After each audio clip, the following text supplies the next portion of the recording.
Gold, trusted gold buyers. మీరు తాకట్టు పెట్టిన బంగారాన్ని విడిపించి ఈ రోజు ఉన్న మార్కెట్ ధరకు కొనబడను.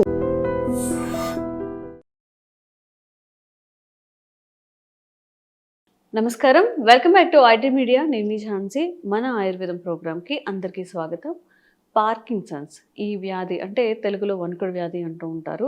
ఏమి పట్టుకోలేకపోవడం, ఏదైనా గ్లాస్ పట్టుకున్నప్పుడు ఇలా చేతులు వణుకుతూ ఉండడం, మాట్లాడలేకపోవడం, ఇలాంటివన్నీ జరుగుతుంటాయి.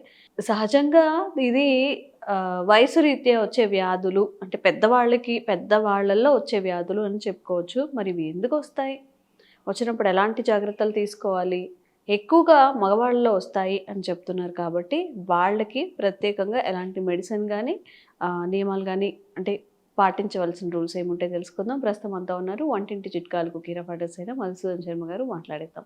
నమస్తే సార్. నమస్తే. ఎలా ఉన్నారు సార్? ఒక గ్లాస్ కూడా పట్టుకోలేకపోతున్నా అంటే వాళ్ళ లైఫ్ టైంలో చాలా కష్టపడి ఉంటారు. Either women or men.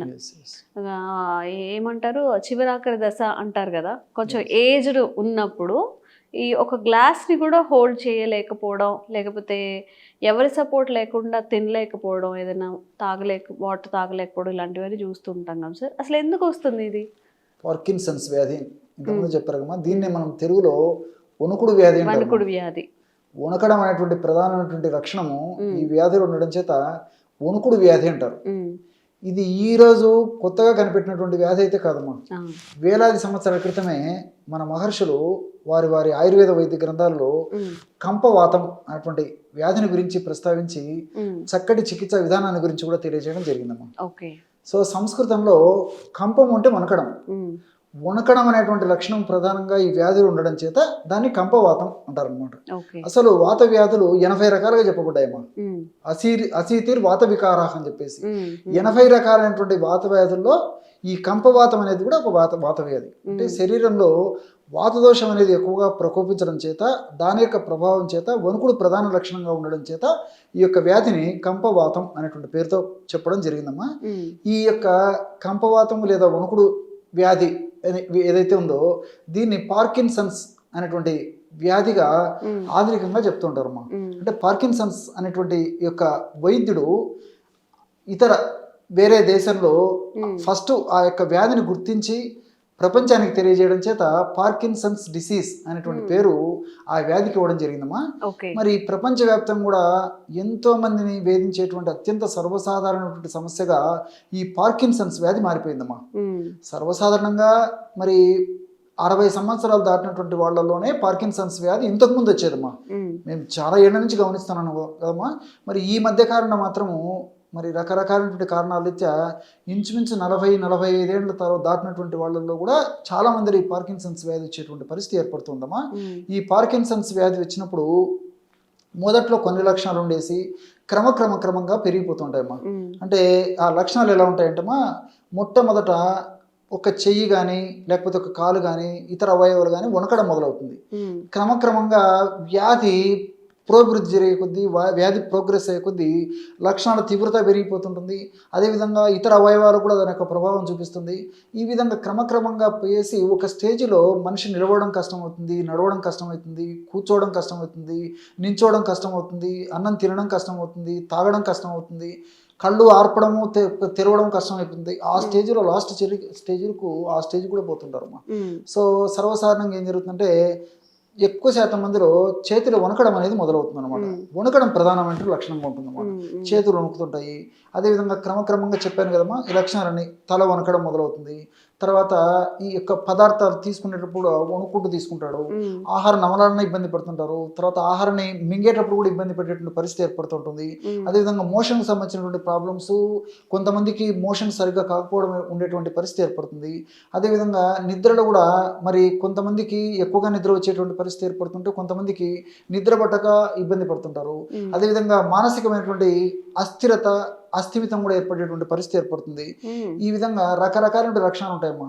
So ఇదే ఎందుకు జరుగుతుందంటమ్మా, ఈ పార్కిన్సన్స్ అనేటువంటి వ్యాధి డోపమిన్ అనేటువంటి రసాయన పదార్థం ఉత్పత్తి తగ్గిపోవడం వల్ల జరుగుతుంది. ఈ యొక్క వ్యాధి వస్తుందని చెప్పేసి శాస్త్రీయంగా నిరూపణ అయిందమ్మా. దీనికంతా కారణం ఏంటంటే మెదడులో డోపమిన్ అనేటువంటి యొక్క రసాయన పదార్థం ఉత్పత్తి తగ్గిపోవడం.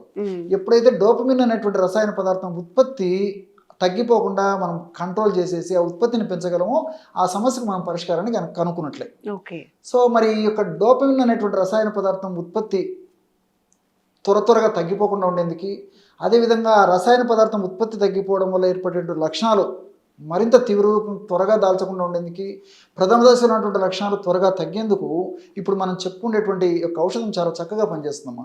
ఈ యొక్క ఔషధ తయారీకి కావాల్సిన పదార్థాలు 3 దూలగొండి విత్తనాల యొక్క చూర్ణమమ్మా. దూలగొండి వీటినే కపికచ్చు అంటారమ్మా. కపికచ్చు. సో కపికచ్చు అనేది సంస్కృతం పేరమ్మా, తెలుగులో దూలగొండి విత్తనాలు అంటారమ్మా.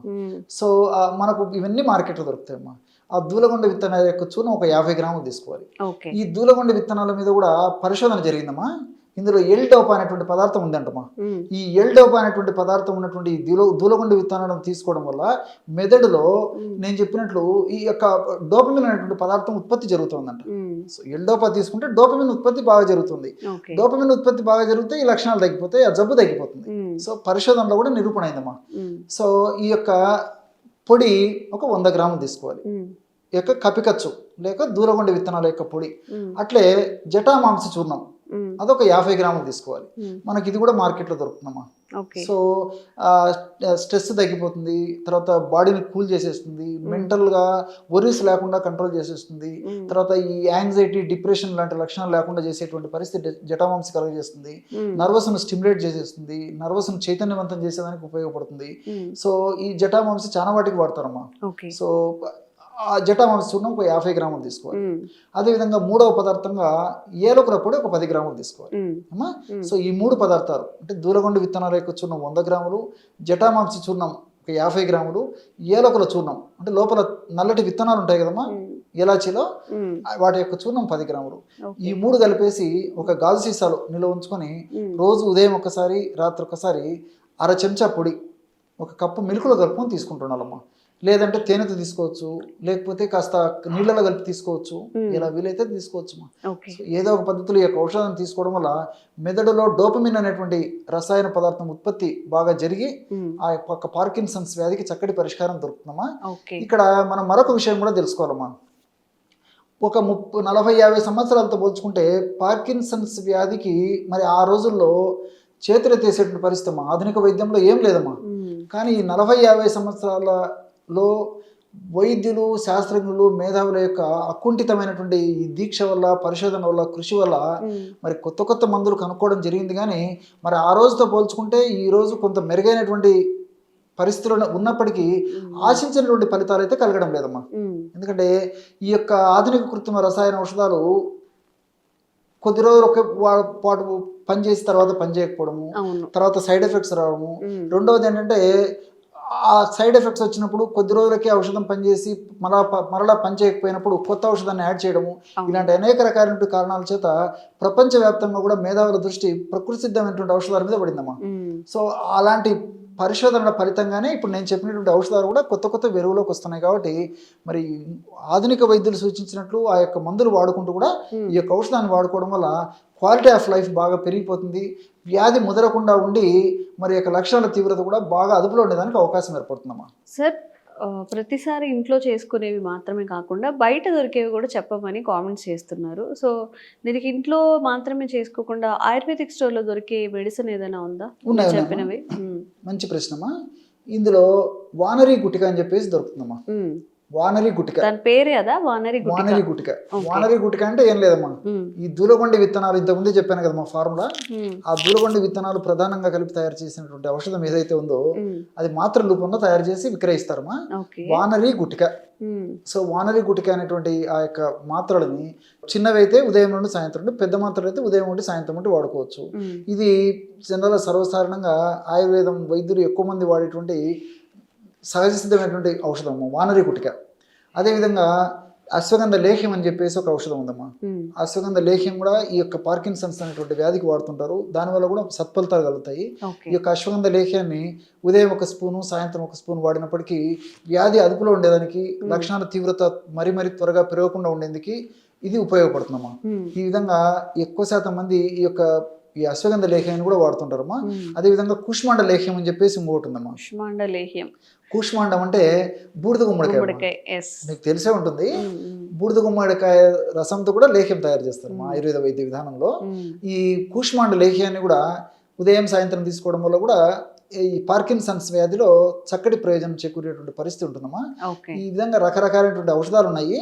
ఇవన్నీ మరి జనరల్గా వాడుకోదగ్గ ఔషధాలు, కానీ కొన్ని వీటికంటే అత్యంత శక్తివంతమైనటువంటి పవర్ఫుల్ ఔషధాలు ఉన్నాయమ్మా.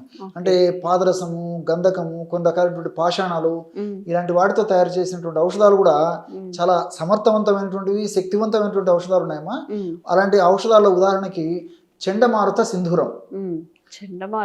పేరేంది కదా, చండమారుత సింధూరం. అంటే ఈ యొక్క వాత దోషాలని చెండారుతుందమ్మా. ఇప్పుడు వాత దోషం కదమ్మా, వాతం జబ్బు కదా ఇది. సో చండమారుత సింధూరం అంటే ఈ యొక్క వాతం, మారుతం ఉంటే వాతం అమ్మా. ఈ వాత దోషాలని అద్భుతంగా తగ్గించేటువంటి ఆ యొక్క సింధూరం అంటే కుంకుమలాగా ఉంటుందమ్మా ఔషధం. చాలా పవర్ఫుల్ మెడిసిన్ అమ్మా. అదేవిధంగా ఈ యొక్క లోహ సవీరం అనేటువంటి ఒక ఔషధం ఉంది. అదేవిధంగా సమీర పన్నగ రసం అని చెప్పేసి అదొక ఔషధం ఉంది. బృహద్వాత చింతామణి అని చెప్పేసి చింతామణి అనేటువంటి ఔషధము, బృహద్వాత చింతామణి.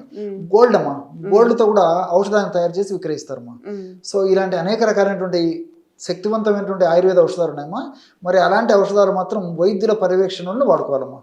వాళ్ళకై వాళ్ళు వాడుకోకూడదు, ఎందుకంటే చాలా పవర్ఫుల్ ఔషధాలు కాబట్టి వైద్యులు ఆ యొక్క వ్యక్తిని పరిశీలించి ఆ వ్యక్తి యొక్క వ్యాధి యొక్క లక్షణాలను కూలంకషంగా చర్చించేసేసి ఆ డోసును ఎన్ని రోజులు వాడాల్సింది, ఏ డోసులో వాడాల్సింది, ఏ అనుపానంతో వాడాల్సింది, ఏ పద్ధతిలో వాడాల్సింది, ఇలాంటివన్నీ మరి వైద్యుల సమక్షంలో అటువంటి పవర్ఫుల్ మెడిసిన్స్ వాడుకోవడం మంచిదమ్మా.